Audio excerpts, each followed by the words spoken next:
हरे कृष्ण कृष्ण कृष्ण हरे हरे, हरे राम राम राम हरे हरे। हरे कृष्ण। आज के इस कार्यक्रम में आप सभी का बहुत बहुत स्वागत है। आप में से कौन लोग हैं जो यहाँ पर इस कार्यक्रम के माध्यम से इस्कॉन से जुड़े हैं, पहले नहीं जुड़े हुए थे?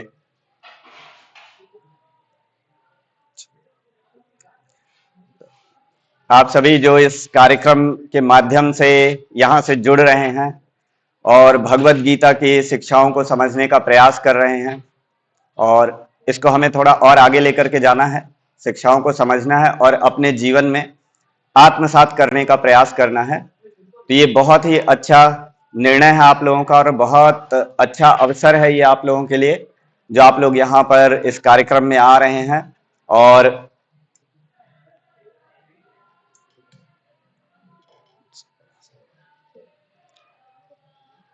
और इसके माध्यम से आपने अभी तक भगवत गीता की कुछ शिक्षाओं को समझा है और आगे उसको समझने का प्रयास कर रहे हैं। तो आप सभी का बहुत बहुत स्वागत है यहाँ पर।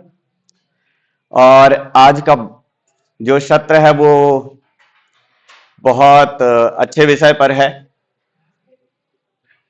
तो हमारा जो आहार होना चाहिए वो कैसा होना चाहिए, शाकाहारी, मांसाहारी या कृष्ण प्रसाद आहारी। तो आज का जो परिदृश्य है, आप लोगों में से कितने लोग हैं जो शाकाहारी भोजन ग्रहण करते हैं?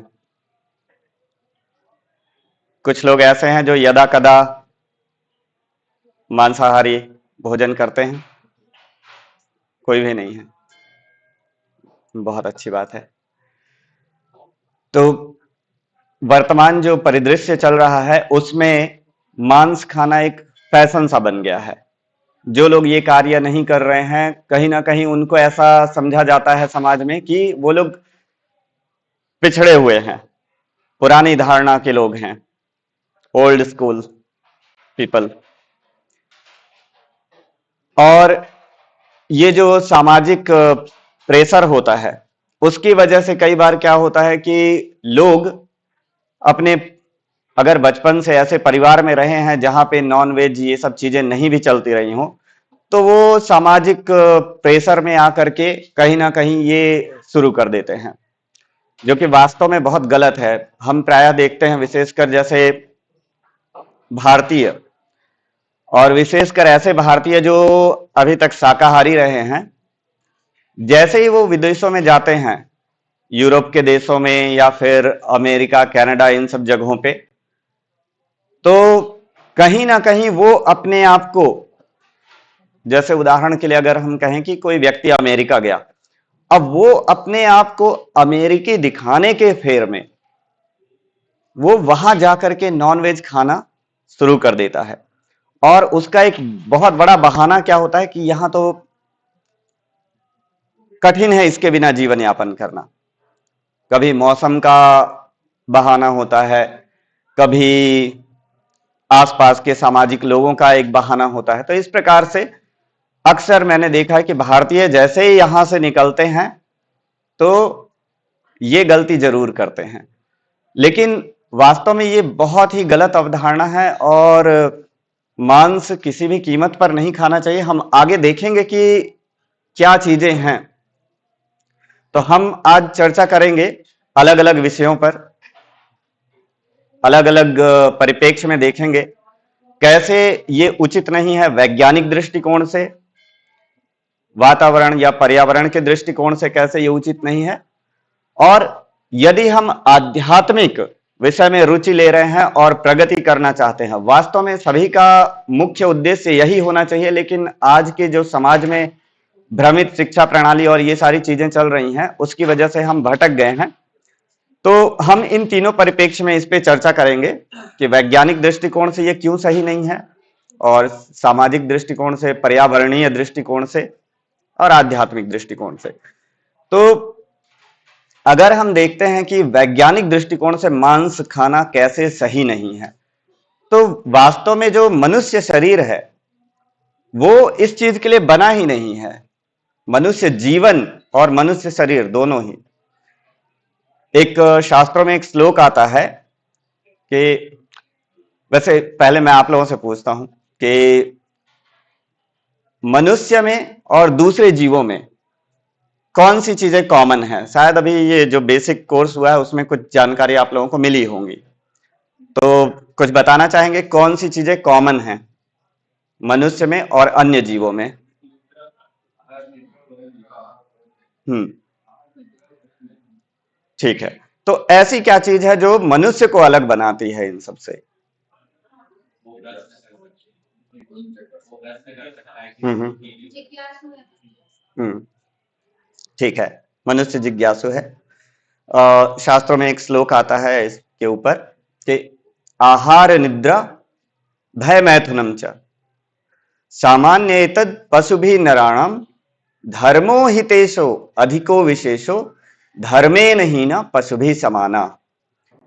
जिसका अर्थ है कि ये जो चार चीजें हैं, आहार, निद्रा, भय और मैथुन, ये सभी योनियों में समान रूप से पाई जाती है।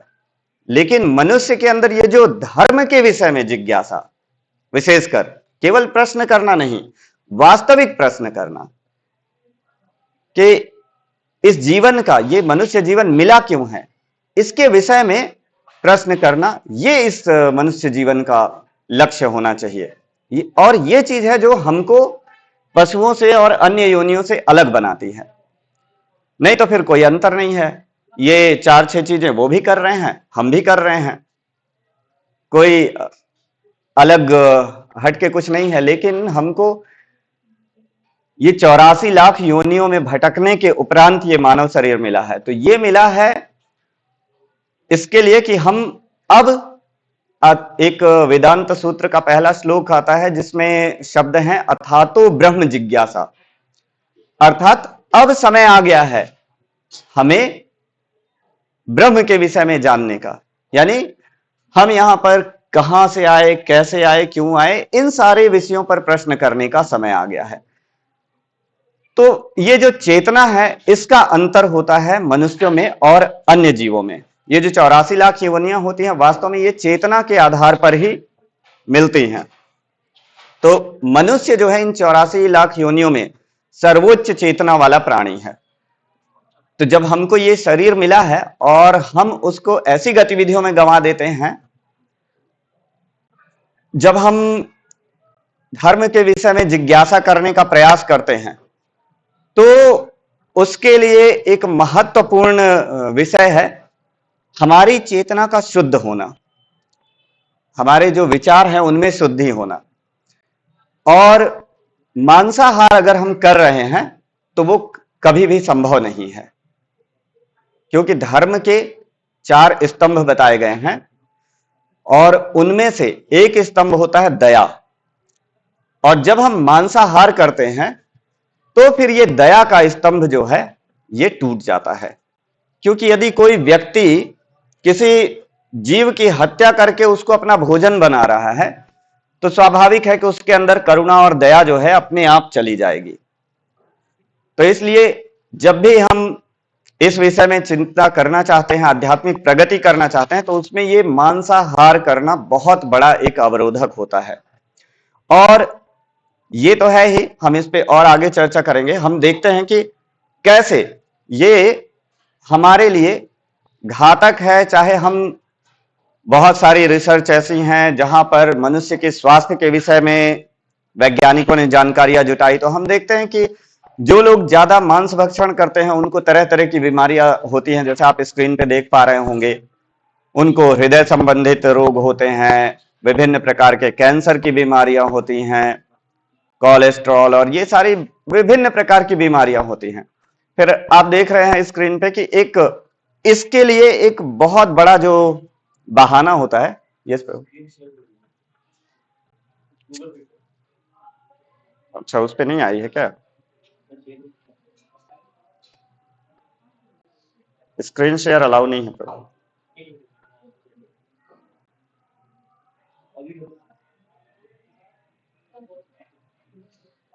हम्म,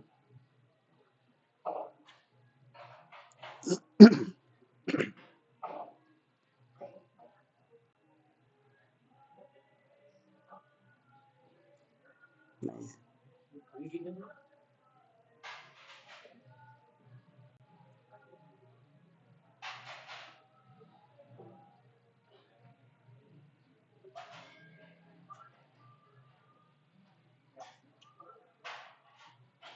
नहीं है, मैं आपको भेज दूं, आप कर पाएंगे वहां से? नहीं, मुझे नहीं, वो ऑप्शन अलाउ नहीं है।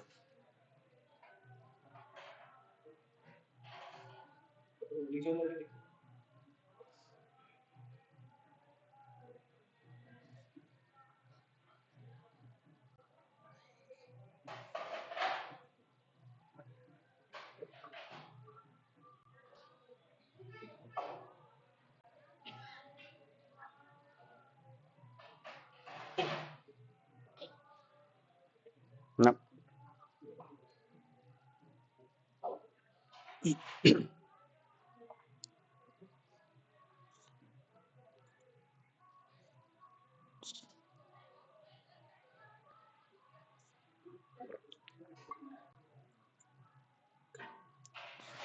कोई बात नहीं, हम कैरी ऑन करते हैं।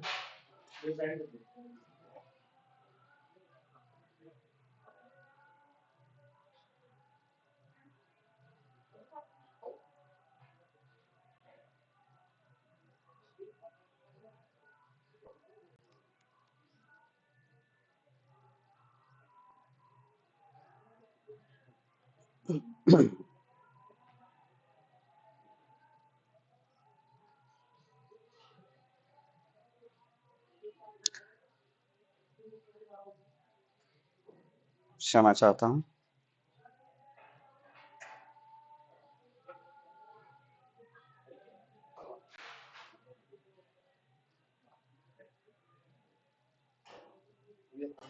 भेज दिया।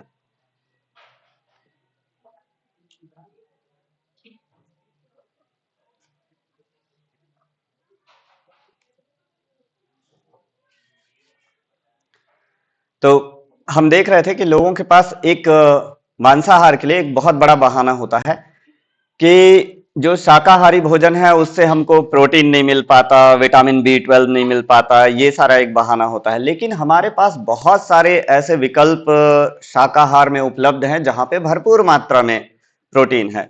और वास्तव में पशुओं के माध्यम से जो प्रोटीन मिलता है हमको उसकी आवश्यकता भी नहीं है। मानव शरीर को, मनुष्य शरीर को उतना प्रोटीन नहीं चाहिए। भगवान ने सारी व्यवस्थाएं की हैं, जिस चीज की जितनी आवश्यकता मनुष्य को होती है वो भगवान ने समुचित मात्रा में दे रखी है।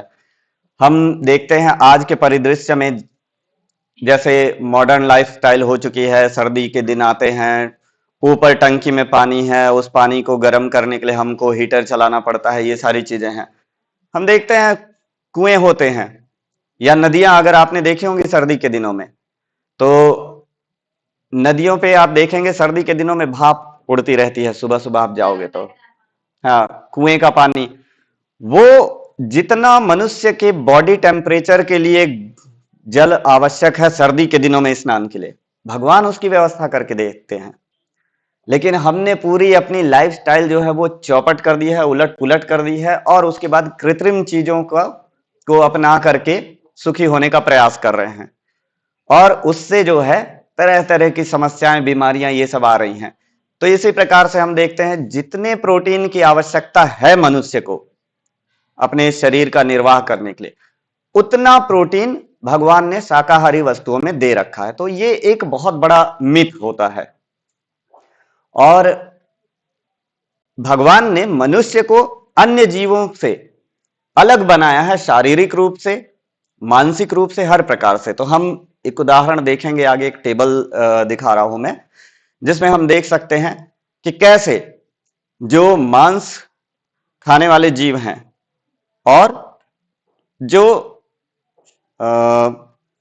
शाकाहारी जीव हैं, जैसे गाय, बैल और अलग अलग प्रकार के जो शाकाहारी जीव होते हैं, और मनुष्य, इनमें हम देख रहे हैं कि जो शाकाहारी जीव हैं और जो मनुष्य है उनमें बहुत हद तक समानताएं दिख रही हैं। अगर आप ये टेबल देख पा रहे होंगे, मैं हिंदी में नहीं कर पाया इसको, लेकिन जो मांसाहारी जीव हैं उनमें बहुत अंतर है। जैसे हम पहला उदाहरण देख रहे हैं, उनके दांत, उनका जो स्ट्रक्चर है वो अलग है, उनके दांत तीखे और नुकीले होते हैं। वो भगवान ने वो शरीर दिया ही इसलिए है ताकि वो मांस को फाड़ सकें, चीर फाड़ कर सकें। हमारे दांत ऐसे नहीं हैं, तो स्वाभाविक है कि क्यों नहीं है, क्योंकि भगवान ने नहीं बनाया है वो कार्य करने के लिए। इसी प्रकार से हम देखते हैं कि जो जानवरों की जो आंतें हैं वो इतनी लंबी नहीं होती जितनी हमारी होती हैं। आप देख रहे होंगे टेबल में कि जो शाकाहारी जीव है और जो मनुष्य है उनकी आंतें लगभग लगभग एक समान है, 10 से 12 गुने अपने शरीर की लेंथ की होती हैं वो आंतें। जहां पर जो मांसाहारी पशु हैं उनकी लगभग 3 गुना ही होती है अपने शरीर की। क्यों? क्योंकि जब भोजन हम करते हैं वो डाइजेस्टिव ट्रैक्ट में जब जाता है वो इंटेस्टाइन में घूमते हुए जाता है और तब पचता है।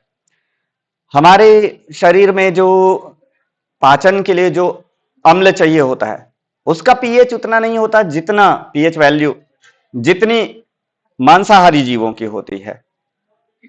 और उनका इंटेस्टाइन छोटा इसीलिए होता है, उनने खाया मांस जो है वो अगर ज्यादा देर तक आंतों में रुकता है तो फिर वो सड़ना प्रारंभ हो जाता है, और जब वो सड़ना प्रारंभ हो जाएगा उसके बाद शुभकामनाएं सब तरह तरह की बीमारियां आनी शुरू हो जाएंगी। और प्रायः हम देखते हैं कि मांस खाने वालों को जो काफी कष्टकारी बीमारियां होती हैं, पाइल्स होते हैं, फिस्चुला होते हैं, इस टाइप की बीमारियां होती हैं जो उत्सर्जन अंगों में होती हैं और बहुत भयंकर पीड़ादायक होती हैं। हम तो सुनते ही हैं हरि कृपा से।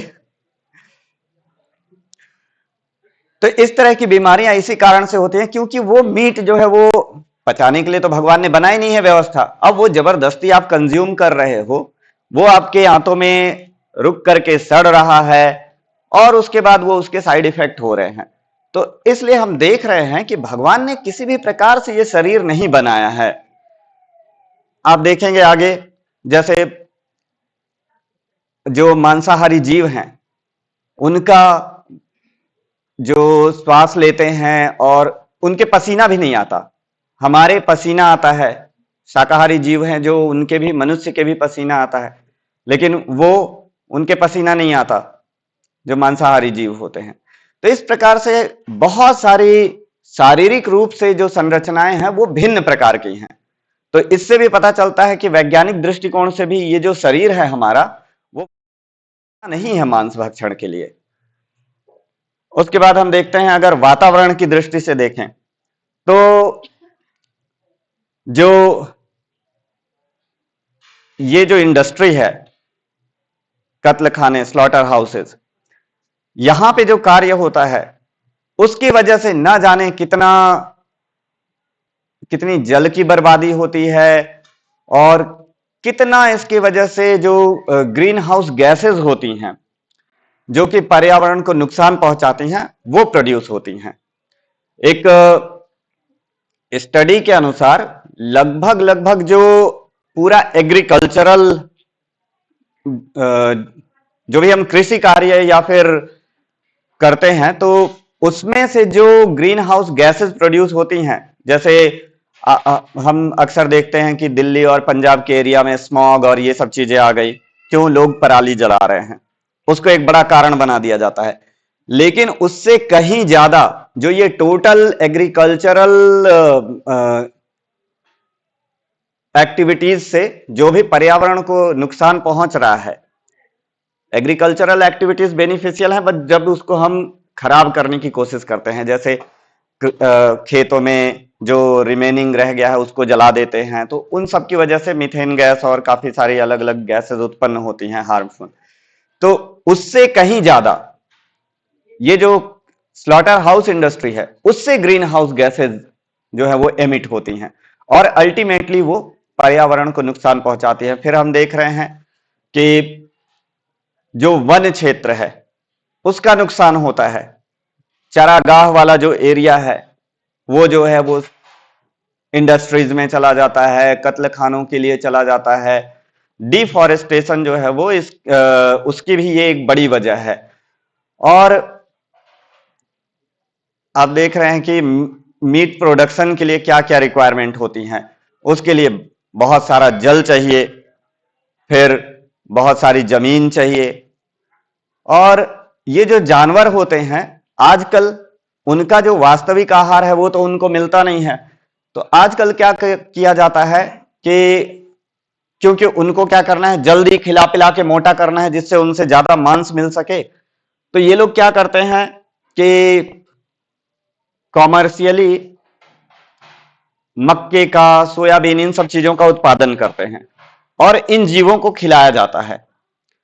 उसकी वजह से हमारा जो फसल का साइकिल है वो भी डिस्टर्ब होता है। मनुष्य को अगर चाहिए, गेहूं चाहिए, चावल चाहिए, उसकी जगह पे क्योंकि ये इनसे ज्यादा कॉस्ट निकल के आ रही है, क्योंकि अल्टीमेटली इनको लेकर के जाना है और पशुओं को खिला के मोटा बनाना है, तो वहां पे इनको ज्यादा लक्ष्मी मिल रही है जो किसान हैं, तो वो लोग ऐसे क्रॉप्स में चले जाते हैं। तो जो ह्यूमंस के लिए, मनुष्यों के लिए जो रिक्वायर्ड क्रॉप्स हैं वो नहीं होती, उनकी जगह पे ये क्रॉप्स ली जाती हैं, वो भी एक बड़ी समस्या होती है। और अल्टीमेटली ये अन्न उन पशुओं को खिलाया जाता है और जितने में बहुत सारे मनुष्यों को भोजन की व्यवस्था करी जा सकती थी, उतने में कुछ गिने चुने पशुओं को मार करके आप खा रहे हो। तो अल्टीमेटली जो भूखमरी का कारण है वो भी एक बड़ा कारण है, जो पशु हत्या है।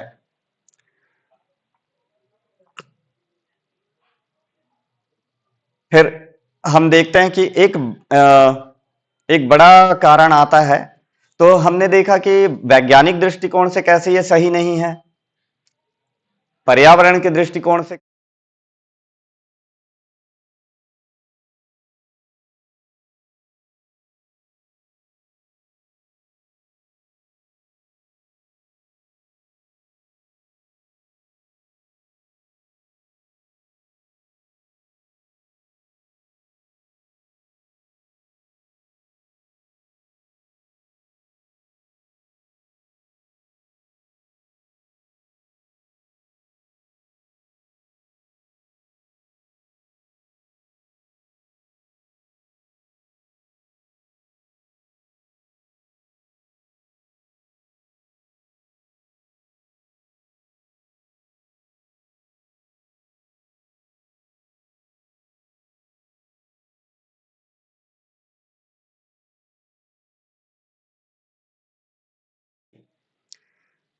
तो धर्म वो होता है जो कभी बदला नहीं जा सकता, तो इसलिए ये जो आजकल जिनको हम तथाकथित धर्म कहते हैं वो वास्तव में संप्रदाय हैं।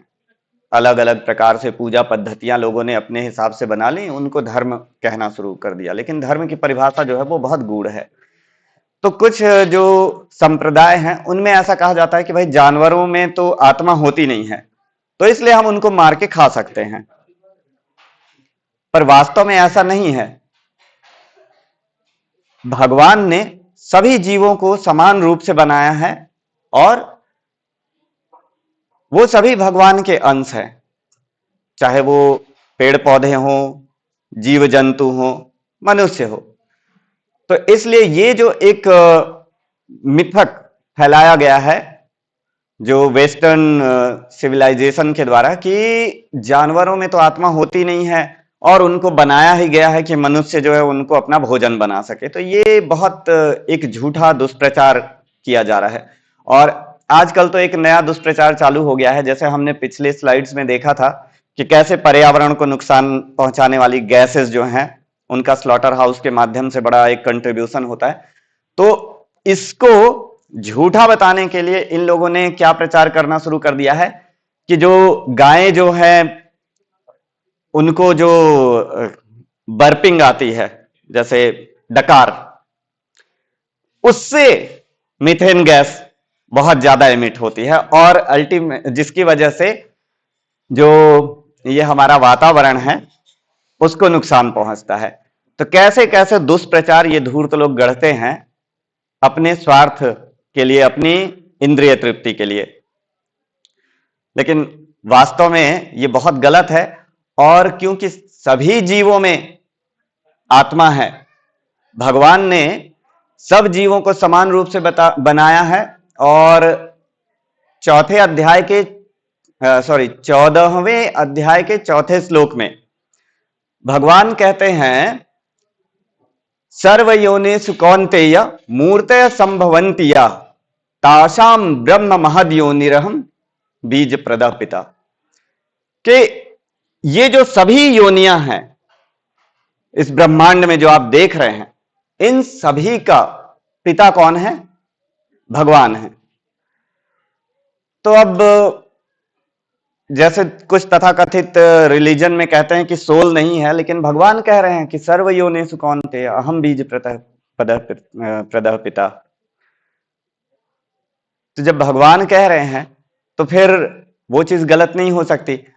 और ऐसा तो कभी हो नहीं सकता। जैसे अब ये लोग एक लॉजिक ये भी देते हैं कि ठीक है चलो सोल है भी, तो उनकी जो चेतना है वो बहुत लोअर लेवल की है, तो इसलिए हम उनको ग्रहण कर सकते हैं। लेकिन हम देखते हैं कि उन जीवों में और मनुष्यों में बहुत सारी समानताएं हैं। हमने पिछले स्लाइड्स में देखा। तो अगर एक घर है, प्रभुपाद का एक, जब प्रभुपाद विदेश में थे तो किसी दूसरे धर्म के धर्म गुरु से उनकी एक बार चर्चा चल रही थी। तो वहां पर जब डिस्कशन आया और इस विषय पे चर्चा चलने लगी, तो प्रभुपाद ने उनको उदाहरण दिया कि एक घर में यदि दो बालक हैं, जिनमें से एक बालक अच्छा पढ़ लिख के कुछ अच्छा कर जाता है और दूसरा बालक जो है वो सामान्य रह जाता है, तो क्या ऐसा होगा कि जो जो बालक है जिसने अच्छे से पढ़ाई लिखाई करी और कुछ बड़ा रुतबा हासिल कर लिया है, वो जाएगा और अपने पिता से बोलेगा कि ठीक है ये तो कुछ करने, ये तो नालायक है, अपन इसको काट के खा जाते हैं? ऐसा कभी बोलेगा वो? और अगर बोलता भी है तो क्या पिता कभी राजी होगा कि हाँ चलो ठीक है, मेरा एक बालक तो उच्च स्तर का है, दूसरा निम्न स्तर का है, ठीक है निम्न स्तर वाले को काट के अपन इसको खा जाने दो? तो इस तरह के धूर्त प्रवृत्ति के लॉजिक जो है, ये जो लोग हैं जो इस कृत्य में शामिल होते हैं मांसाहार में, वो इस तरह के लॉजिक देते हैं। लेकिन हम भगवत गीता से देखते हैं कि भगवान बता रहे हैं कि नहीं, सभी जीव जो हैं उनका पिता कौन है? मैं ही हूं। और जब हम ये इस प्रकार का कर्म करते हैं तो उसके हमको बहुत बड़े फल भुगतने पड़ते हैं। शास्त्र बताते हैं कि जब हम ऐसे कर्म करते हैं तो जब एक जीव की हत्या होती है तो उसमें शामिल, ये पूरी एक साइकिल होती है, उसमें शामिल सभी लगभग 6 से 8 लोगों को उस पाप का दंड एक समान रूप से भुगतना पड़ता है। अगर हम उदाहरण लेते हैं, क्या अगली स्लाइड में होना चाहिए ये, हाँ, तो आप यहां पर देख पा रहे हैं कि कौन कौन लोग हैं जिनको कि एक समान दंड भुगतना पड़ता है। ऐसा नहीं है कि जिस व्यक्ति ने उस जीव की हत्या की केवल उसी को उस हत्या का परिणाम भुगतना पड़ेगा। जिस व्यक्ति ने उस जीव का पालन किया इस उद्देश्य से कि, अगर हम उदाहरण लेते हैं मुर्गे का, अब किसी व्यक्ति ने मुर्गे का पालन किया कि कल को मैं इसको बेच दूंगा एक कसाई को और मुझे अच्छी आमदनी हो जाएगी इससे, वो हुआ। फिर उसके बाद जिसने उसकी हत्या की, जो व्यक्ति इस जीव को यहां से वहां ले जा रहा है ताकि उसकी हत्या हो सके, इवन वो जान रहा है या नहीं जान रहा है।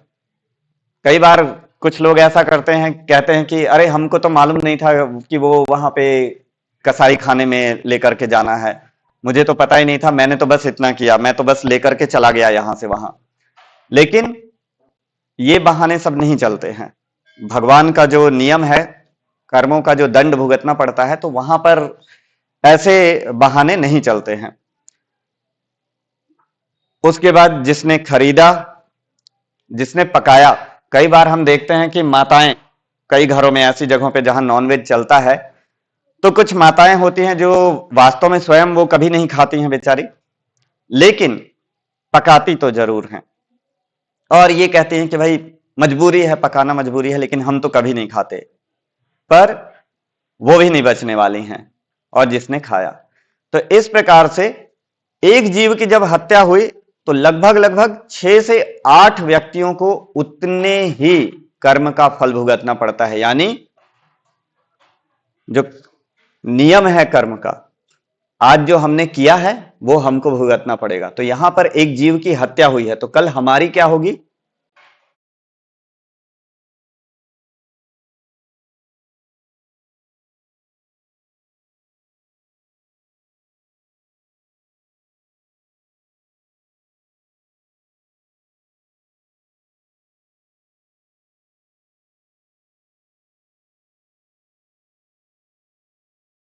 तुम्हारे खाने की वजह से उनकी जनसंख्या बढ़ रही है। कैसे?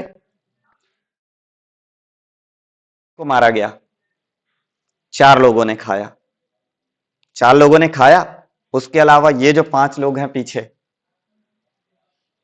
पालने वाले से लेकर के ले जाने वाला, मारने वाला, पकाने वाला, तो कितने लोग हो गए? 5 और 4 9 लोग हो गए। हत्या कितने जीव की हुई? एक जीव की। लेकिन यहां पर उसमें शामिल हो गए 9 लोग। यानी अभी एक मुर्गा कटा है, कल कितने कटेंगे मुर्गे? 9। तो इसलिए जनसंख्या इनकी बढ़ रही है। ये नहीं कि जनसंख्या बढ़ रही है इसलिए हम खा के उनको कंट्रोल करेंगे। ये भी एक प्रकार का अहंकार है, ईश्वर का भाव है अपने अंदर कि मैं कंट्रोलर हूं, मैं करूंगा तो ये होगा, मैं जनसंख्या इनकी ज्यादा बढ़ जाएगी तो मैं उसको रोक सकता हूं। कैसे? खा के। ये सारी व्यवस्था करने वाले भगवान हैं, किसकी जनसंख्या बढ़नी है किसकी नहीं, कर्मों के अनुसार उसके फलों को भुगतने के लिए ये सारी व्यवस्थाएं होंगी। आप कौन होते हो? आजकल केमिकल से बीज बनते हैं चीजों के, ना अंडे भी बना रहे हैं, हाँ चूजे पैदा हो रहे हैं। हाँ मतलब ये भी तो एक खुद की मतलब रासायनिक विद्या से वो है ना, और उत्पन्न कर हाँ, रहे वो हैं। ईश्वर बनने का प्रयास कर रहे हैं, लेकिन ईश्वर एक ही है, कोई बन नहीं सकता। ईश्वर है, कोई कितना भी प्रयास कर ले वो बन नहीं सकता है। तो ये जो प्रयास हैं ये इनको अल्टीमेटली, आज इन्होंने रासायनिक प्रक्रिया के द्वारा एक जीव को वो किया है। एक्चुअली वो जीव तो कोई उत्पन्न नहीं कर सकता, वो भगवान ने बोला अहम बीज प्रदः पिता, वो तभी वहां पे जीव उत्पन्न हो सकता है जब भगवान ने उसकी व्यवस्था करी है। बाकी ऐसा लैब में कितने सालों से प्रयास चल रहा है, नहीं बन सकता। तो इस प्रकार से हम देखते हैं कि इतने सारे लोग इसमें शामिल होते हैं। और फिर एक लॉजिक आता है लोगों का कि भाई ठीक है, हम मांस खाते हैं, आप लोग सब्जियां खा रहे हैं, पेड़ पौधों से जो मिलती हैं फल खा रहे हैं, तो उनमें भी तो जान होती है। तो यस, जान होती है उनमें। और एक भारत के बड़े प्रसिद्ध वैज्ञानिक थे डॉक्टर जगदीश चंद्र बोस, तो उन्होंने ये सिद्ध भी किया था कि जब पेड़ों को काटा जाता है तो उनमें पीड़ा होती है, और उन्होंने एक डिवाइस बनाई थी जिससे उसको मापा जा सकता था। तो यस, बिल्कुल उनमें जान होती है। लेकिन जैसा कि हमने चर्चा की, अंतर काहे का होता है? चेतना का। जो वृक्ष हैं उनमें, जैसे ये जो नदी, पर्वत, ये सब चीजें हैं, ये भी शास्त्रों के दृष्टिकोण से जब हम देखते हैं तो ये भी जीवंत हैं, ये भी एक विशेष योनि में आते हैं। सभी अपना अपना कर्म का फल भुगतने के लिए आ रहे हैं। विशेष प्रकार की इच्छा जब मनुष्य शरीर में रहते हुए आदमी कर रहा था तो उसके अनुसार उसको विभिन्न प्रकार के शरीर मिले हैं। जब कई बार ऐसा होता है कि कुछ लोगों को अपना शरीर दिखाने का बहुत शौक होता है, तो हम देखते हैं कि एक कथा आती है, भगवान श्री कृष्ण की दामोदर लीला है। तो उसमें जो 2 यमलार्जुन वृक्ष होते हैं वो पूर्व काल में कुबेर के पुत्र होते हैं, मणिग्रीव और नलकूवर। तो वो कुछ ऐसा कृत्य कर रहे होते हैं कि नारद मुनि गुजर रहे होते हैं और वो उनके समक्ष जो है नग्न अवस्था में खड़े रहते हैं बेशर्मों की तरह। तो नारद मुनि उनको शाप देते हैं कि जाओ वृक्ष हो जाओ। तो ऐसे लोग जिनको बहुत शौक होता है बॉडी दिखाने का और ये सब करने का, तो वो अल्टीमेटली वृक्ष बनते हैं, शास्त्र ऐसा बताते हैं। और भी अलग अलग रीजन होते हैं। तो वृक्ष जो होता है उसकी चेतना जो अन्य पशु होते हैं और मनुष्य की चेतना तो सर्वोच्च है, लेकिन वृक्षों में जो चेतना होती है वो बहुत निम्न स्तर की चेतना होती है। वो अपना बचाव नहीं कर सकता, वो अपना कष्ट जो है वो इस प्रकार से नहीं बता सकता जिस प्रकार से अन्य जीव बता सकते हैं। जब आप किसी जीव की हत्या करते हो तो उस समय उस जीव के अंदर एक भय आता है और वो उस भय को प्रकट करता है। कई ऐसे वीडियो दिखाई देते हैं जहां पे स्लॉटर हाउस में किसी जीव को रखा गया है और वो उसको ले जाने वाले हैं उस मशीन पर चढ़ाने के लिए, उसकी आंखों में आंसू और भय, ये सब चीजें दिखाई दे रहा है उन वीडियोज में। मैं कुछ वीडियो भी ऐड करना चाहता था लेकिन काफी खतरनाक हो जाता है, इसलिए नहीं किए हैं। तो जो जिस प्रकार से वो भय का प्रदर्शन कर सकता है, अपनी जो भी उसको कष्ट मिलने वाला है उसकी अभिव्यक्ति कर सकता है, उस प्रकार से पेड़ नहीं कर सकते हैं। और क्या हम जो अन्न लेते हैं, जो फल फूल लेते हैं, उनको लेने की प्रक्रिया और एक जीव का मांस लेने की प्रक्रिया एक समान होती है? नहीं होती, कभी भी नहीं होती। हम देखेंगे अगली स्लाइड में थोड़ा सा एक चित्र दिया गया है कि कैसे धान के खेत में धान लगाया जा रहा है और कैसे एक स्लॉटर हाउस में जीवों को काटा जा रहा है। मैंने इसको जानबूझ के डार्क कर दिया है क्योंकि ये बहुत घिनौना चित्र था। इसमें पूरा हर जगह पे खून ही खून पूरा फैला हुआ है नीचे। तो क्या इस तरह का दृश्य, यहां बगल का दृश्य देखिए कितना सुहावना दिख रहा है। और जब धान कब काटी जाती है? जब वो मैच्योर हो जाती है, और अगर उसको नहीं काटा गया तो भी वो कुछ दिनों में वो पौधे जो है वो समाप्त हो जाएंगे। लेकिन जो एक जीव जिसकी आयु 12 से 20 वर्ष होने वाली थी, आपने उसको 4-5 वर्ष में मार दिया, तो क्या धान का काटना और जीव को काटना एक समान है? किसी भी प्रकार से नहीं है। तो ऐसे ऐसे विभिन्न प्रकार के लॉजिक जो है ये लोग देते हैं जो कि टोटली निरर्थक होते हैं, लेकिन फिर भी अपनी इंद्रिय तृप्ति के लिए। अगर हम एक फलदार वृक्ष है उसमें से एक फल तोड़ लेते हैं तो क्या वो पूरा पेड़ मर जाएगा? लेकिन आपने एक जीव की गर्दन काट दी तो क्या फिर वो दोबारा जिंदा हो सकता है? नहीं हो सकता। तो इस तरह से कि पौधों में तो भाई चेतना ही नहीं होती, मतलब पौधों में भी चेतना होती है तो आप पौधों को भी खा रहे हो तो आप भी उसी प्रकार का पाप कर रहे हो। तो वास्तव में एक पूरा भगवान ने साइकिल बनाया हुआ है, आहार श्रृंखला एक है पूरी, वो भगवान ने बनाया हुआ है। और शास्त्रों में एक श्लोक आता है जिसमें ऐसा बताते हैं कि जीवो जीवस्य जीवनम, मतलब एक जीव जो है वो दूसरे जीव के जीवन का आधार है। जैसे मनुष्य हैं या शाकाहारी पशु हैं, उनके लिए फल फूल हैं, अनाज है, तो ये भगवान ने बनाया है। फिर उसके बाद जो मांसाहारी जीव हैं उनके लिए विभिन्न प्रकार के अलग अलग जीव बना रखे हैं। जब मनुष्य इस प्रकार की वृत्ति अपनाता है कि उसको बड़ी इच्छा होती है मांस खाने की, तो फिर अगले जन्मों में वो उस रूप में आता है कि जब उसके पास पंजे होते हैं, नाखून होते, खतरनाक नाखून होते हैं और बड़े बड़े दांत होते हैं कि भाई ठीक है तुम इत्मीनान से खा पी सको ये सब। और वास्तव में मैंने पहले भी अपने कुछ दोस्तों से ऐसा पूछने का प्रयास किया जो नॉन वेजिटेरियन हैं कि क्या वास्तव में उसमें जो सब्जियां होती हैं और उनसे ज्यादा टेस्ट होता है? तो हर कोई यही कहता है कि नहीं, नहीं होता।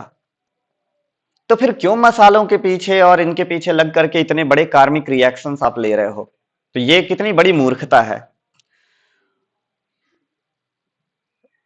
और ये चीजें ऐसी हैं कि शास्त्र, जो व्यक्ति आध्यात्मिक रूप से उन्नति करने में रुचि रखता है उसके लिए बिल्कुल भी उपयुक्त नहीं है, क्योंकि ऐसे व्यक्ति के लिए निर्देश दिया जाता है शास्त्र के अनुसार कि आप जो भी पाओ वो होना चाहिए भगवान को भोग लगा हुआ। जैसे उदाहरण के लिए श्रील प्रभुपाद की कृपा से जो भी लोग इस्कॉन से जुड़े हुए हैं, हम सभी लोग कल को प्रभुपाद की कृपा से आप लोग भी आगे बढ़ेंगे, तो हम सभी प्रयास करते हैं कि हम जो भी प्रसाद पाएं, जो भी भोजन ग्रहण करें, वो भगवान को अर्पित किया हुआ प्रसाद होना चाहिए। तो उससे क्या होता है कि जब हम वो भोजन भगवान को अर्पित करते हैं और वो प्रसाद रूप में हम ग्रहण करते हैं। तो जैसे कि हमने एक आर्ग्यूमेंट की चर्चा की कि लोग कहते हैं कि पौधों में भी जीवन होता है और आप लोग भी हत्या कर रहे हो, तो यस, सही बात है वो।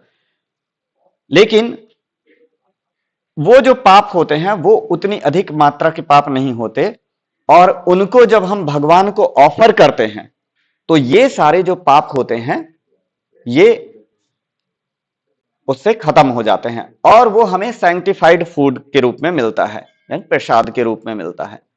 तो फिर उसमें वो कार्मिक रिएक्शन जो हमने अनाज उत्पन्न करने में, जैसे खेत की जुताई होती है तो उसमें बहुत सारे जीव जो हैं उनकी हत्या हो जाती है, फिर ये जो पूरा प्रोसेस होता है उसमें भी कुछ सूक्ष्म जीव जो हैं वो उनकी हत्या होती है। तो ये सारे जो कार्मिक रिएक्शन हमें आने थे, इनसे वो भोजन पूरी तरह से मुक्त हो जाता है। और शास्त्रों में इस चीज के बारे में बताया गया है कि क्या भगवान को ऑफर करना है, क्या नहीं करना है। तो मांसाहार और इस प्रकार की चीजें हम भगवान को कभी भी शास्त्र के अनुसार अर्पित नहीं कर सकते। भगवान भगवत गीता में 17वें श्लोक में बताते हैं कि मनुष्य को किस किस प्रकार का भोजन जो है वो ग्रहण करना चाहिए, और अलग अलग चेतना के अनुसार मनुष्यों में जो प्रभाव होता है, प्रायः हम लोग 3 गुणों से प्रभावित होते हैं। तो जैसे सतोगुण है, रजोगुण है और तमोगुण। हर एक जीव इन गुणों से किसी ना किसी प्रकार से प्रभावित होता है। कभी कभी ऐसा होता है कि एक पर्टिकुलर गुण वो सामान्य रूप से अधिक मात्रा में उसको प्रभावित करता है। जैसे जब भक्तों की कृपा होती है, प्रभुपाद की शरण मिल जाती है, तो फिर हमारे जीवन में सात्विक गुण का प्राधान्य होना शुरू हो जाता है। अदरवाइज हम वो पुराने लाइफस्टाइल में जब थे तो वही राजसिक या तामसिक गुण, उसका प्रभाव होता है। तो भगवान भगवत गीता में, भगवत गीता ऐसी पुस्तक है जिसमें मनुष्य को कैसे आचरण करना है, क्या भोजन करना है, कैसे उसको सोना है, उठना है, ये सारी चीजों की जानकारी दी गई है। संसार में कोई पुस्तक ऐसी नहीं है जो इतनी पूर्ण हो जितनी की भगवत गीता है। अभी आपने बेसिक कोर्स किया होगा तो कुछ ना कुछ चीजें आपको मिली होंगी उसमें से। तो इसी प्रकार से भगवान बताते हैं कि कौन सा आहार करने से मनुष्य के अंदर सात्विक वृत्ति बढ़ती है, कैसा आहार करने से, मैंने अगली स्लाइड्स में लिया है वो।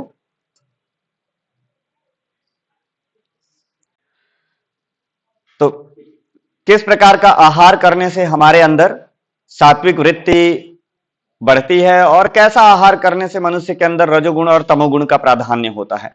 तो इसलिए ये आहार पर ध्यान देना बहुत आवश्यक है। आहार शुद्धो सत्व शुद्धो, सत्व शुद्धो ध्रुव स्मृति, ऐसा एक श्लोक आता है शास्त्रों में। यानी अगर आपका आहार शुद्ध है तो फिर आपके अंदर सतोगुण की वृद्धि होगी, आपकी स्मृति जो है वो अच्छी होगी। तो यहां पर जो स्मृति है वो किस लिए यूज करी गई है कि भगवत तत्व को, आध्यात्मिक विषयों को समझने की हमारी जो बुद्धि है वो तीक्ष्ण होगी, उसको हम अच्छे से अपने बुद्धि में आत्मसात कर पाएंगे। तो इस प्रकार से भगवान ने सभी चीजें भगवत गीता के माध्यम से हमें बताई हैं कि हमें कैसा भोजन करना है, क्या नहीं करना है।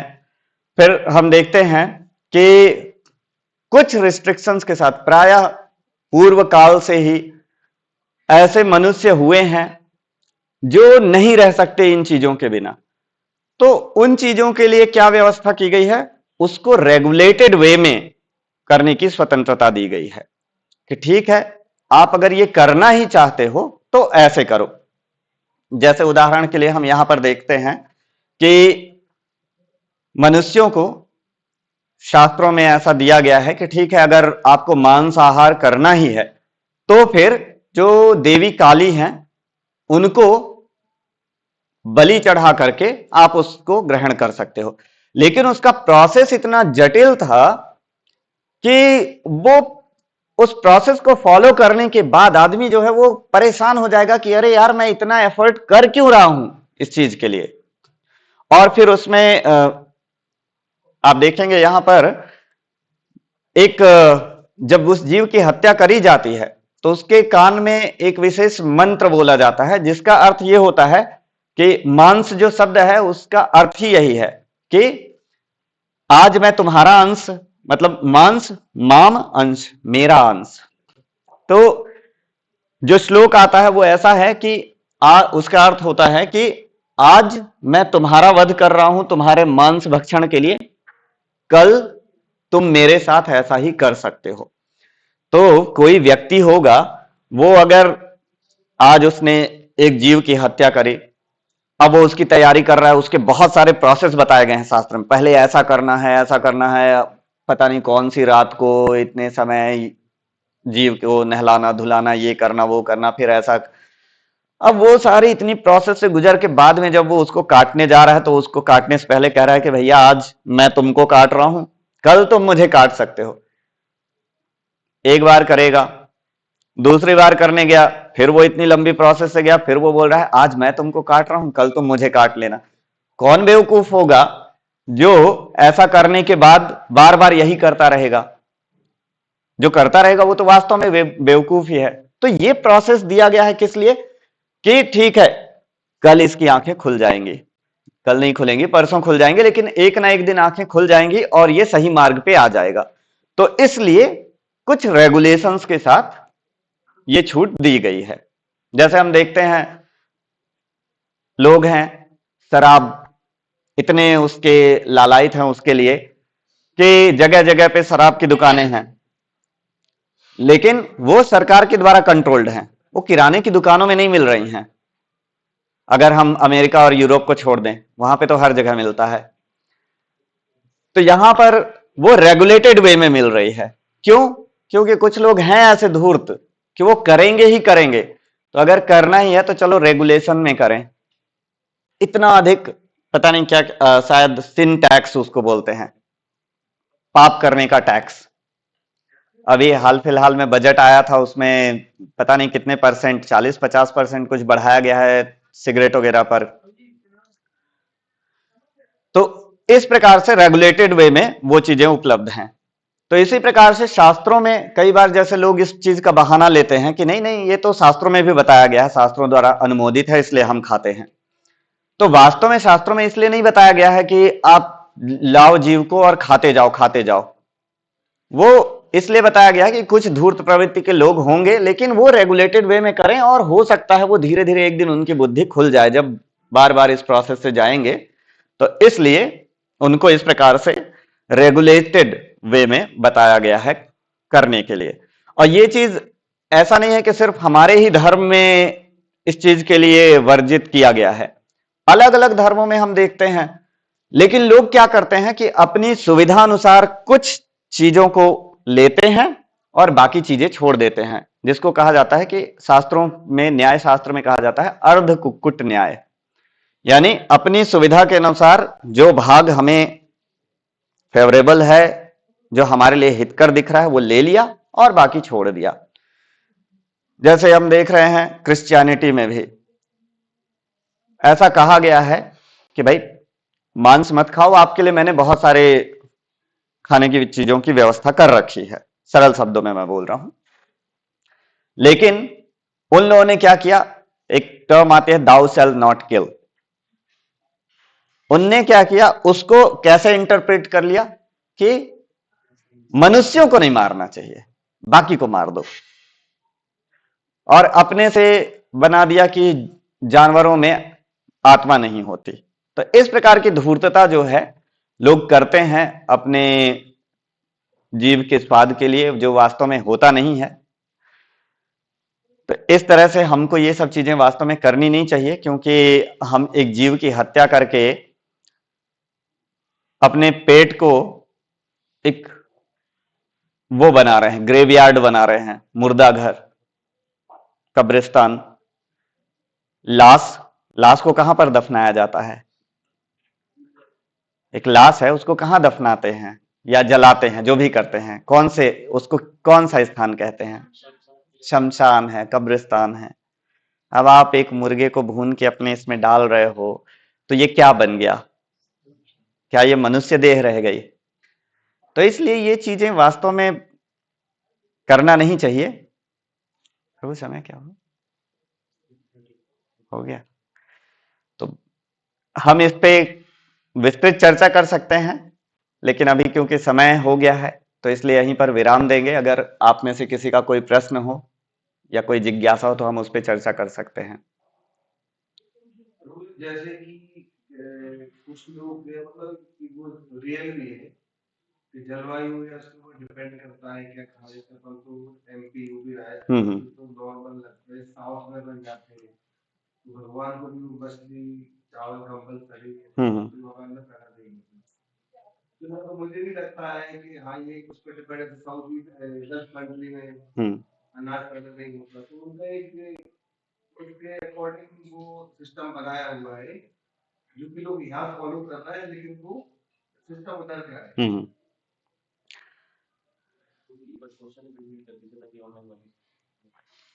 हाँ, तो क्या नाम है प्रभु आपका? हरिओम।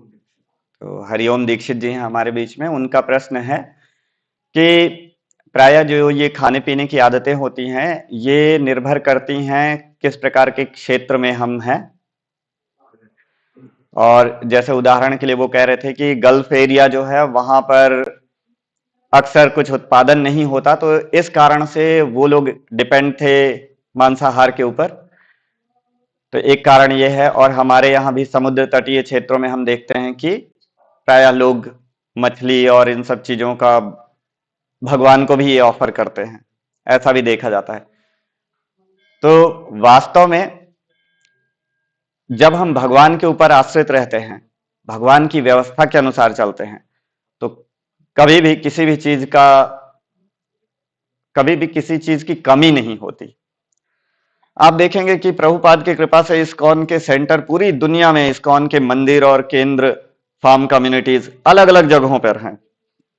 ऐसे लोग जो कि मांस और शराब के बिना कल्पना भी नहीं कर सकते थे जीवन की, वो आज शुद्ध शाकाहारी जीवन उसी जगह पर जी रहे हैं जहां पर -47 डिग्री टेम्परेचर होता है। कई जगहों पे, कनाडा में कुछ जगहों पे सेंटर हैं जहां पर अभी वर्तमान में -47 डिग्री टेम्परेचर चल रहा है। हम लोग कल्पना भी नहीं कर सकते -47 की। और वहां पर वो शुद्ध शाकाहारी जीवन जैसा हम व्यतीत कर रहे हैं वैसा व्यतीत कर रहे हैं। तो ये वास्तव में एक बड़ा बहाना है कि हाँ, हम ये कह सकते हैं कि ये जो कुछ चीजें आई हैं गल्फ से, वो वहां की सिचुएशन उस समय थी। सिचुएशन क्यों थी वहां पर वैसी? लोग प्रायः अधार्मिक थे, भगवान के नियमों का पालन नहीं कर रहे हैं। प्रकृति जो भी भगवान के बनाए हुए नियमों का पालन नहीं करता, जो कि प्रकृति के द्वारा निर्देशित है, तो प्रकृति उसका दंड अवश्य देती है। हम देखते हैं महाभारत में या फिर रामायण में ऐसे ऐसे वृत्तांत आते हैं जब भगवान राम लंका गए थे रावण से युद्ध के लिए, तो भगवान राम की जो सेना थी, उस सेना में इतने इतने वानर और भालू थे कि हमारा जो मॉडर्न कैलकुलेटर है उसको कैलकुलेट भी नहीं कर पाएगा। जब वो वर्णन हम सुनते हैं तो आज हम सोचते हैं कि अरे ऐसा कैसे हो सकता है। लेकिन जो धरती है, पृथ्वी माता जो है, वो भी जीवंत है, उनकी भी अपनी चेतना है, अभिव्यक्तियां हैं, सब चीज है।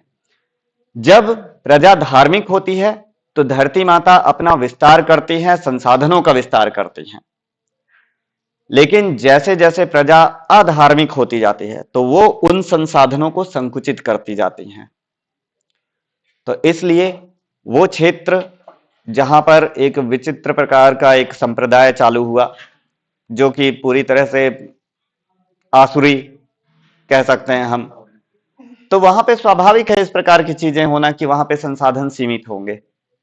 तो ये प्रकृति के दंड स्वरूप है। और ऐसा भी नहीं है कि वहां पे उत्पादन नहीं होता, करना चाहे तो होता है। आज वो लोग कर रहे हैं उत्पादन, और बहुत अच्छा उत्पादन हो रहा है उसी स्थान पे। हाँ, वो अलग बात है, वो एक विकृत प्रकार का धर्म है। इसी प्रकार से हम देखते हैं कि जैसा आपने दक्षिण भारत के कुछ जगहों का उदाहरण लिया, वास्तव में उन जगहों की आप भूमि देखेंगे कितनी उर्वर है, चंदन के वृक्ष हो रहे हैं, नारियल के वृक्ष हो रहे हैं, सुपारी के वृक्ष हो रहे हैं। मसाले कहां से आते हैं? उत्तर भारत में मसाले नहीं होते, सारे मसाले दक्षिण भारत से पूरी दुनिया को सप्लाई हो रहे हैं। तो वो एक बहाना है। हाँ, वो टोटली एक बहाना है, और भगवान को तो ऐसी चीजें अर्पित करनी ही नहीं चाहिए। वो अगेन वो एक पाप कर रहे हैं ऐसा कार्य करके, क्योंकि ये शास्त्र निषिद्ध है। भगवान शास्त्र में स्वयं बता रहे हैं, भगवत गीता में आप जब पढ़ेंगे तो भगवान कह रहे हैं पत्रम पुष्पम फलम तोयम, कहीं पे उसमें मांस और इन चीजों का वर्णन नहीं है। वो लगता है कि ये सत्य क्या है और क्या नहीं है, मतलब वास्तविक क्या है इस चीज में। हाँ, तो इन चीजों को हमको शास्त्रों से जानना पड़ेगा। क्या होता है, समाज में अलग अलग प्रकार की किंवदंतियां फैल जाती हैं और लोग जो है अंधविश्वासी होकर के उसके पीछे लग जाते हैं। वो कभी ये प्रश्न करने का प्रयास नहीं करते कि नहीं, हम ऐसा अगर कर रहे हैं तो क्यों कर रहे हैं। तो वहां से विकृत रूप लेना शुरू हो जाता है जो सामाजिक परंपराएं। देखते हुए आ रहे हैं, जैसे उनके पहले भी कई धर्मी थे, तो उनको देखते हुए उन्होंने अपना जीवन यापन उस तरह से हाँ। चलाना शुरू कर दिया, इसलिए वो इस चीज को नहीं जानते। यस, ये चीज है। अब वो उनका आहार सही नहीं है, व्यवहार सही नहीं है, तो वो कंप्लीटली तमोगुण में है। अब आप उनको समझाएंगे भी तो बहुत मुश्किल होगा उनको समझाना ऐसे लोगों को। तो ये चीजें हैं। जैसे कि कुछ सब्जियों का बोला जाता है कि वो मांस तो ले रहते हैं, हम्म। जैसे कि कटहल हो गया, हम्म। तो उसका क्या है? कटहल को कुछ लोग ऐसा बोल देते हैं कि हाँ वो देखने में ऐसा है और ये है, इस कारण से। अदरवाइज ऐसा नहीं है, मांस तुल्य नहीं माना जाता है कटहल को। हाँ, लहसुन और प्याज इनको जरूर निषिद्ध किया गया है। और दालों में जैसे मसूर दाल होती है, मसूर दाल में बहुत हाई कंटेंट होता है प्रोटीन का। जैसे लोग कहते हैं ना कि प्रोटीन नहीं मिलता इन चीजों में, मसूर में बहुत हाई कंटेंट होता है। तो इस कारण से जो व्यक्ति आध्यात्मिक जीवन का अनुसरण करना चाहता है उसको ये चीजें वर्जित की जाती हैं। इनसे क्या होता है, राजसिक गुण हमारे अंदर उत्पन्न होते हैं हाई कंटेंट ऑफ प्रोटीन लेने से। तो जब राजसी गुण उत्पन्न होगा तो हम ज्यादा अग्रेसिव होंगे, और जो धार्मिक आध्यात्मिक विषय हैं उनको सही प्रकार से हम समझ नहीं पाएंगे, क्योंकि वहां पर सूक्ष्म विचार की आवश्यकता होती है जो शांत मन से हो पाता है। तो अगर हम ऐसी चीजों को ग्रहण कर रहे हैं जो हमारे अंदर अग्रेशन उत्पन्न कर रही हैं तो वो चीजें नहीं हो पाएंगी। तो लहसुन प्याज हैं उनको जरूर निषिद्ध किया गया है। कटहल को तो ऐसा नहीं है। टमाटर भी आता है। नहीं, टमाटर तो आप देखेंगे प्रसाद में प्रयोग होता है। जी प्रभु जी।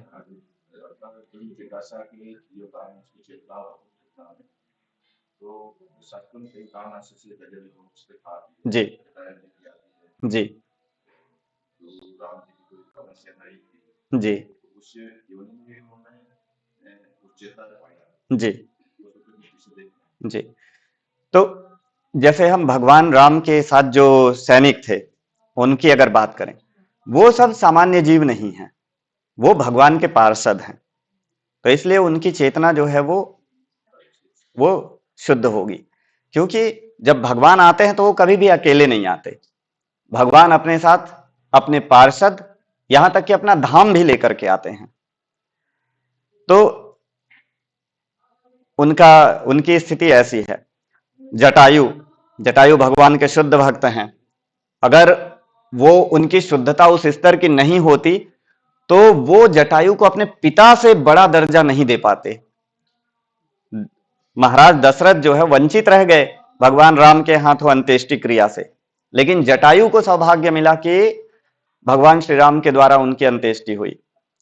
तो जटायु सामान्य जीव नहीं थे। और जैसा कि आपने गजेंद्र लीला की बात करी, तो जो गजेंद्र थे वो पूर्व जन्म में एक बड़े भक्त थे। कुछ कारणवश, किसी शापवश वो उनको ये योनि प्राप्त हुई हाथी की। तो ऐसे केसेस में क्या होता है कि भगवान उस जीव को वो स्मृति प्रदान करके रखते हैं।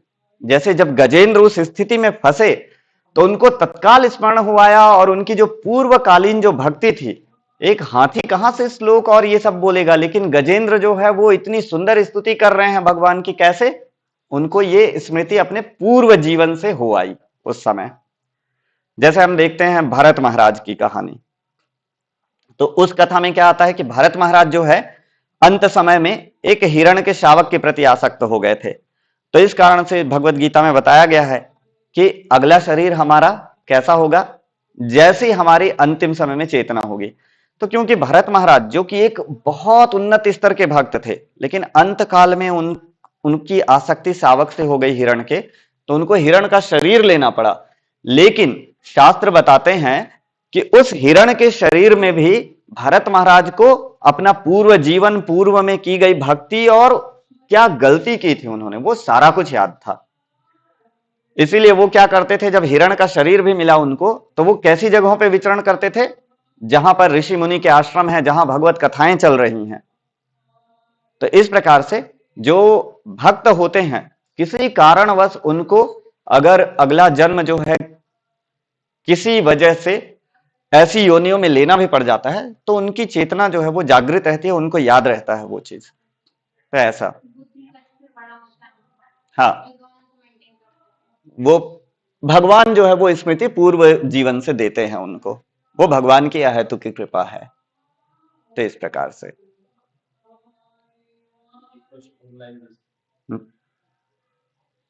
हरे कृष्णा। ऑनलाइन भक्तों का कोई प्रश्न हो तो कर सकते हैं।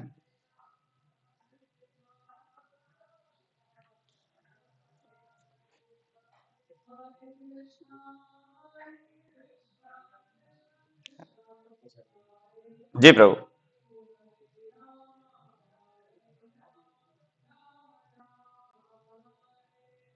जी बताएं प्रभु।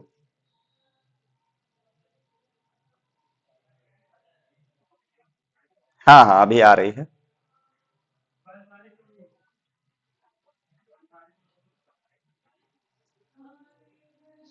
हम्म।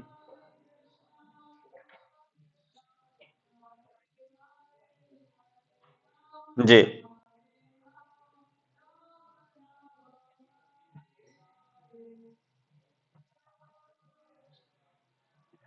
हम्म।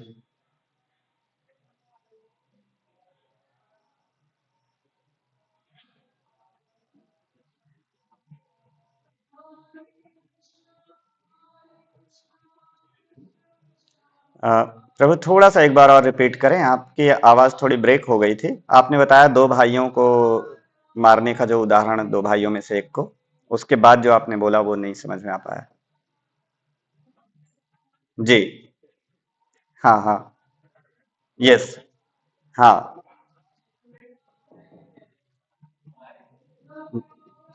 जी।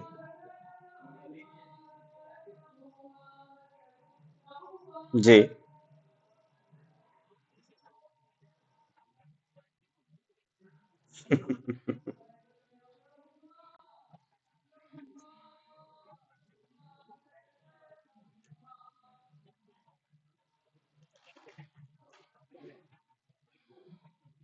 हम्म।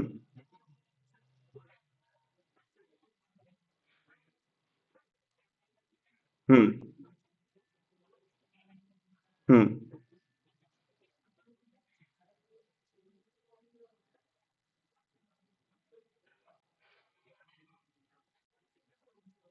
हम्म। राइट।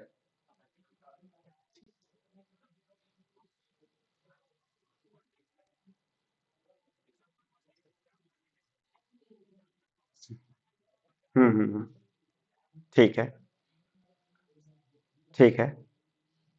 तो इस पे आपको, हम्म,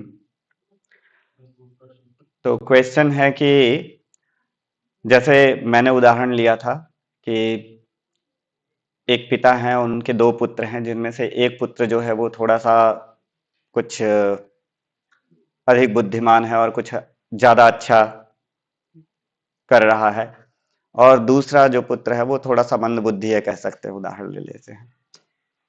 तो जो बुद्धिमान बालक होगा वो अपने पिता को आकर के अगर कहता है कि इसको हम मार डालते हैं, खा लेते हैं, तो पिता कभी अलाउ नहीं करेगा। तो जो प्रभु जी का प्रश्न है कि इसी प्रकार का उदाहरण एक जाकिर नायक है, आप लोगों ने अगर सुना होगा तो, नहीं सुना होगा तो कोई दिक्कत नहीं है, कोई बहुत नुकसान नहीं है उसमें। तो उसने उदाहरण दिया था कि पेड़ पौधों में भी चेतना होती है, पशुओं में भी चेतना होती है। तो क्या यही उदाहरण उसने दिया था कि क्या एक को मार के खा जाना और दूसरे को मना करना ये उचित है? तो हमने प्रारंभ में देखा जैसे वैज्ञानिक दृष्टिकोण से कि क्या अंतर होते हैं पशुओं में और मनुष्यों में और पेड़ पौधों में। तो पेड़ पौधे जो हैं वो निम्नतम चेतना पे होते हैं, उनके अंदर अपने कष्ट की अभिव्यक्ति का गुण, अपने आप को बचाव करने की क्षमता, ये सारी चीजें नहीं होती हैं। वो अपने ऐसे कार्यों का फल भुगत रहे हैं जिनकी वजह से आज उनको एक स्थान पर खड़े रहना है। अगर कोई उनको काट रहा है तो वो मना नहीं कर सकते। लेकिन पशु जो है उसके अंदर ये चेतना उससे कहीं अधिक मात्रा में विकसित है। अगर आप एक पशु को मारने जाएंगे, आप कुत्ते की तरफ एक पत्थर उठाइए, अगर आपके पास कुछ नहीं है, डंडा या पत्थर या कुछ भी, तो एक बार थोड़ा सा डांट के देखिए, उसके बाद पता चल जाएगा। और एक पेड़ को डांटिए, एक पौधे को डांटिए। तो ये अंतर है। लेकिन जो तामसिक बुद्धि वाले हैं वो किसी भी लॉजिक को कहीं पर अपने बेनिफिट के लिए सेट करेंगे। हालांकि ये उदाहरण बिल्कुल भी उचित नहीं है उस परिप्रेक्ष्य में। तो हम जो है शास्त्रों के दृष्टिकोण से देखें इस चीज को। हमारे शास्त्र बता रहे हैं कि क्या ग्रहण करने योग्य है, क्या ग्रहण करने योग्य नहीं है। तो आप भगवत गीता का 17वां अध्याय पढ़िए, उसमें आपको पूरा उत्तर मिलेगा। हमको इस विषय में या किसी भी विषय में किसी जाकिर नायक या किसी ऐसे व्यक्ति से सीखने की कोई भी आवश्यकता नहीं है।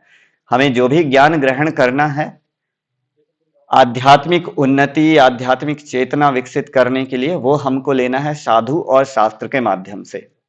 इन दोनों के अतिरिक्त किसी दाढ़ी वाले या किसी और उससे नहीं लेना है ना? ठीक है प्रभु जी, ठीक है। तो आज इसी के साथ यहाँ पर विराम देते हैं। हरे कृष्ण कृष्ण कृष्ण हरे हरे, हरे राम राम राम हरे हरे। श्रीमद् भगवद गीता यथा रूप की